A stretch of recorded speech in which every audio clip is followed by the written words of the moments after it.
بسم اللہ الرحمن الرحیم۔ السلام علیکم ورحمۃ اللہ وبرکاتہ۔ محترم سامعین، تلاوت قرآن حکیم کرتے ہوئے ایک غفلت جو اکثر لوگ کرتے ہیں وہ ہے ملتی جلتی آوازوں والے حروف کی ادائیگی میں کوتاہی کی۔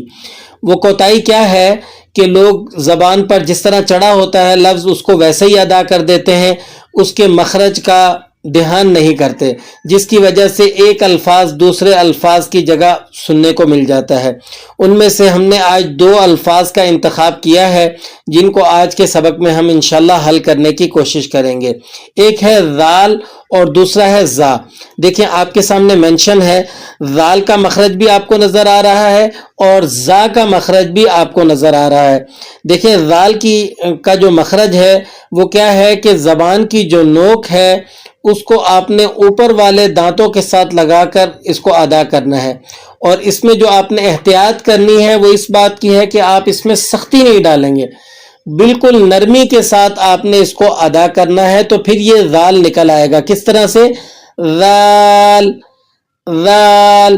اور زا کے اندر کیا ہے کہ اس میں آپ نے ذرا سختی ڈالنی ہوتی ہے، دانتوں کو بند کر کے اور آپ نے اس کو ادا کرنا ہوتا ہے، اور اس میں ذرا سختی سی آتی ہے،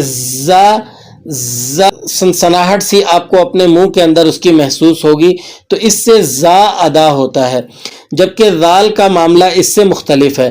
تو اب ہم چل کے آپ کو مثالوں میں دکھا دیتے ہیں۔ ایک لفظ ہے الذین۔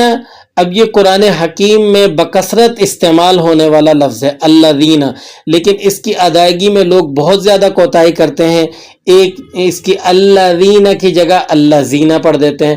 اب یہ حرف قرآن پاک میں تقریباً ہر پیج پر، نہیں تو ایک پیج چھوڑیں گے تو دوسرے پیج پر آپ کو نظر آ جائے گا، لیکن آپ اگر تلاوت سننے بیٹھ جائیں تو اکثر لوگ الذین کو الذین پڑھ رہے ہوتے ہیں، ٹھیک ہے۔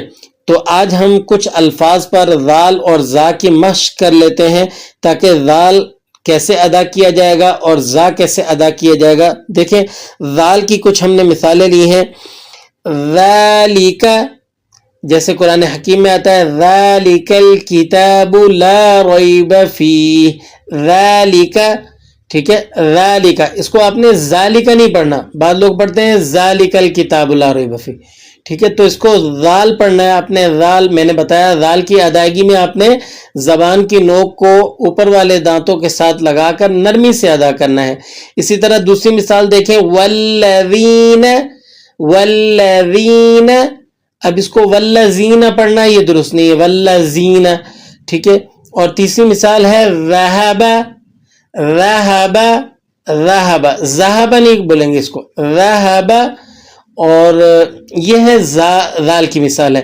تو اس کے ساتھ ساتھ آپ زا کی بھی مشق کر لیں کہ زا کو کس طرح ادا کرنا ہے۔ جیسے ایک لفظ ہے زہق، زہق، اب دیکھیں اس میں سختی نظر آ رہی ہے آپ کو، ٹھیک ہے، اور اس کی آواز منہ میں ذرا سنسناہٹ پیدا کر رہی ہے، زہق، زہق، اس کو آپ زہق پڑھیں گے، زہق تو درست نہیں ہے۔ اسی طرح زحزح، زحزح، اب اس کو زحزح پڑھنا درست نہیں ہے،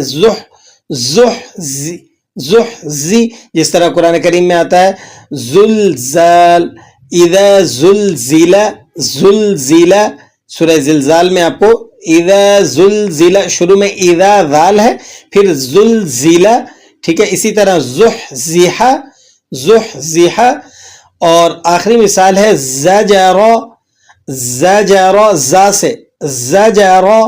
تو آپ نے یہ ان مثالوں کے ساتھ ان پر مشق کر کے پریکٹس کر کے اس بات کو کلیئر کر لینا ہے، ذال کی آواز کو زا میں مکس نہیں کرنا اور زا کی آواز کو آپ نے ذال میں مکس نہیں کرنا۔ تو انشاءاللہ اللہ کی ذات سے امید ہے کہ آج کا سبق سننے کے بعد آپ کو ذال اور زا کا فرق اچھی طرح سے سمجھ میں آ جائے گا۔ دعاؤں میں یاد رکھیے گا۔ السلام علیکم ورحمۃ اللہ وبرکاتہ۔